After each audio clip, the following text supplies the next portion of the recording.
Bismillahirrahmanirrahim. Assalamualaikum warahmatullahi wabarakatuh. Maha suci Allah, segala puji dan syukur kita panjatkan kehadirat Allah. Semoga kita selalu dalam bimbingan rahmat dan ridha Allah Subhanahu wa ta'ala. Subhanallah walhamdulillah, astagfirullah wa Allahu akbar.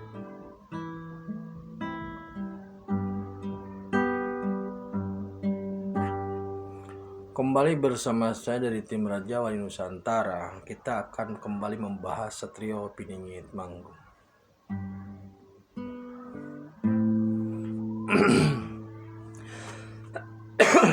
Konsep dasar dari Satrio Piningit Manggung adalah jangan berani membuka jika bukan hak. Jangan berani memiliki jika bukan hak.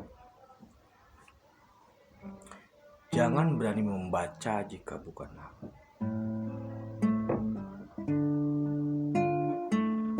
Pada video sebelumnya, beberapa hal sudah disampaikan. Kali ini kita akan membahas terkait dengan amunisi atau terkait dengan finance untuk agar seorang SP bisa mampu.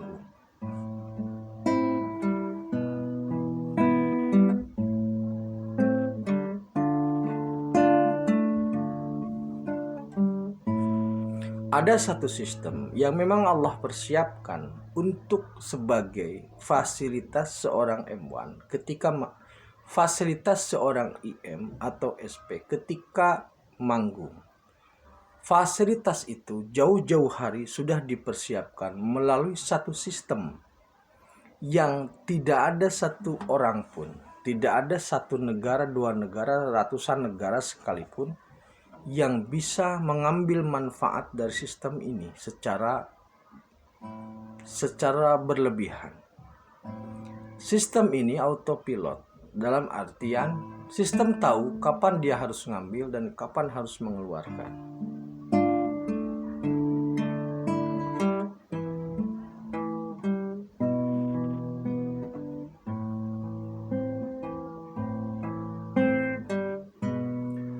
Sebenarnya facility untuk MIM, facility untuk IM dari aspek finansial ini sudah berjalan lama. Karena memang gerak atau pergerakan ekonomi dunia memang ditunjang oleh harta Allah yang dijadikan sebagai fasilitasnya. Jadi harta Allah dari spirit itu kemudian masuk ke dimensi metafisika, kemudian masuk ke dimensi fisika atau fisik. Dari fisik kemudian dimetafisikakan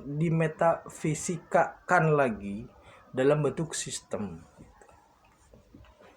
Makanya ketika Allah berkehendak untuk menarik dana itu di spirit, maka di meta kosong. Ketika meta kosong, maka fisik juga kosong. Ketika fisik kosong, ya sudah, bubar.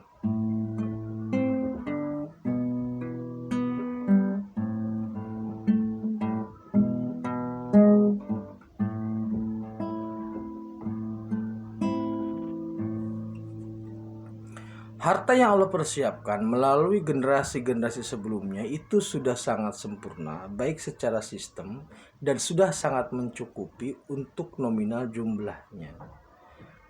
Dana finansial ini kemudian terkenal atau populer dengan sebutan harta amanah. Dalam beberapa informasi yang beredar, harta amanah sering sekali disandarkan pada Soekarno. Apakah itu benar? Iya, tapi pada prinsipnya Soekarno bukanlah pemilik, hanya pemegang otoritas pada zaman saat itu. Kalau diibaratkan atau dianalogikakan itu seperti operatornya lah.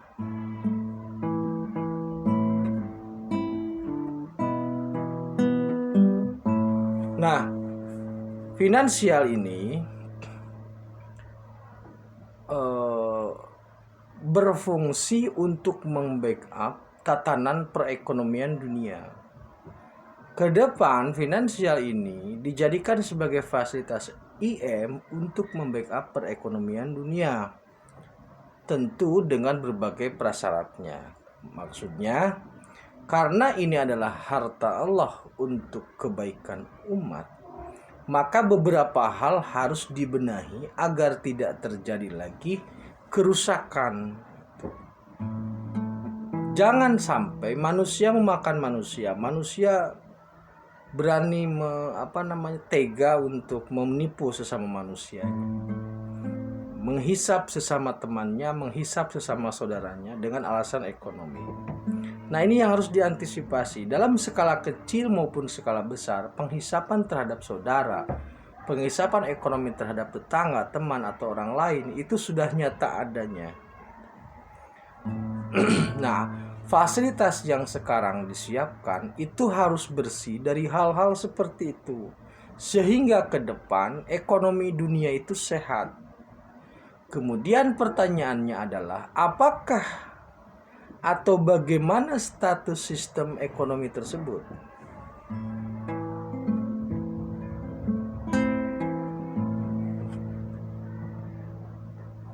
Kita berkaca dulu pada sektor real saat ini. Sekali lagi bahwasanya Inggris sudah dinyatakan resesi, Amerika sudah resesi secara teknikal.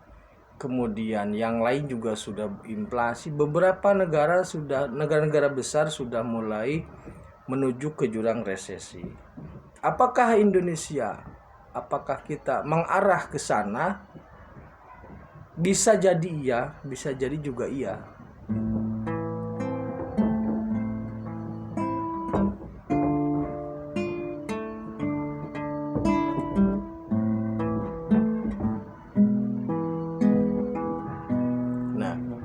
Pada saat seluruh negara kesulitan dalam memenuhi kebutuhan warganya, ada momentum di mana harapan itu kemudian bergantung kepada satu sistem ekonomi yang tidak bisa disentuh, untouchable system gitu.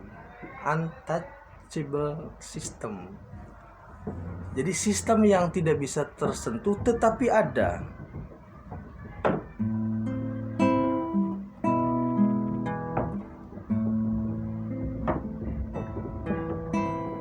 Sistem yang tidak tersentuh tetapi ada, tetapi tidak terlihat, tetapi ada. Ini hanya bisa disentuh oleh orang yang Allah kehendaki kembali kepada formula satu Tuhan, satu komando, satu pintu. One God, one commando, one gate. Kembali kepada prinsip, jangan membaca kalau bukan hak baca, jangan membuka kalau bukan hak membuka, dan jangan memiliki kalau bukan hak memiliki.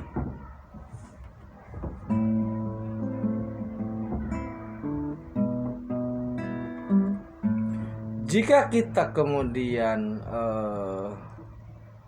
mengamati atau titen terhadap upaya untuk menyentuh sistem ini, ternyata karena memang Gusti mempersiapkan untuk hambanya, maka siapapun yang berani mendekat atau berani berupaya menyentuhnya, maka akibatnya tetap ada. Kemudian apakah seorang SP atau orang yang Allah persiapkan untuk melakukan sentuhan terhadap sistem itu sudah melakukannya? Saya menduga sudah.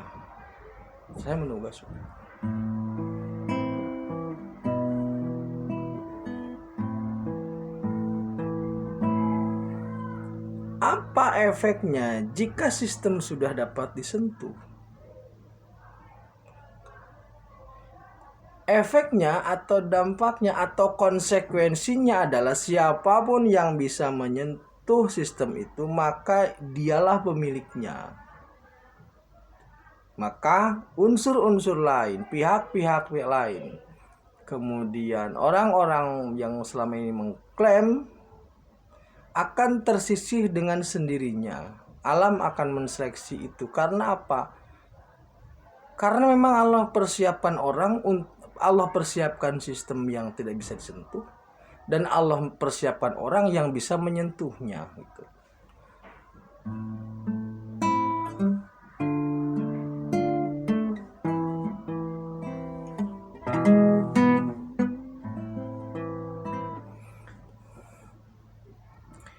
Kemudian pertanyaan selanjutnya, kapan sentuhan itu bisa menjadi manfaat, menjadi barokah? Maka jawabannya sederhana.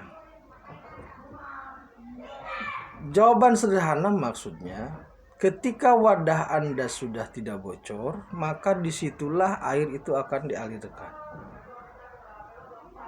Pada saat Anda, dalam diri Anda masih ada kebimbangan, masih ada keraguan, masih ada keserakahan di pihak lain, masih ada merasa jumawa di satu pihak, masih ada segala macam penyakit-penyakit hati itu, maka jangan berpikir itu akan memberi manfaat. Jadi sentuhan itu memberikan manfaat pada para pihak yang memang Allah kehendaki.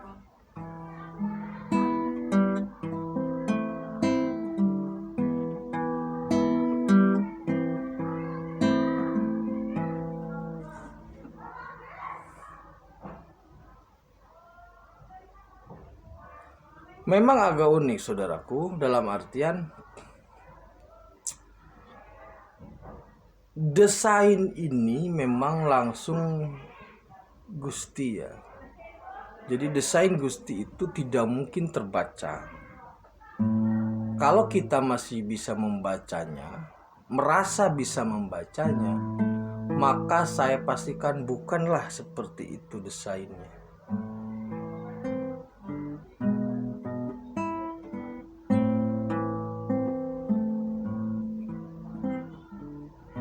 Nah, kita berharap semoga pada saat sentuhan-sentuhan ini terus dilaksanakan, kemudian ada manfaat yang mengalir untuk kesejahteraan, maka secepatnya mari kita perbaiki diri agar ketika rahmat dan berkah Allah itu turun, kita menjadi bagian dari orang-orang yang mendapatkan manfaat itu, menjadi orang-orang yang mendapat berkah dari langit, menjadi orang-orang yang diridhoi Allah. Karena seberapa besar pun uang yang kita miliki, jika kita tidak mendapatkan berkah, maka tidak ada nilainya.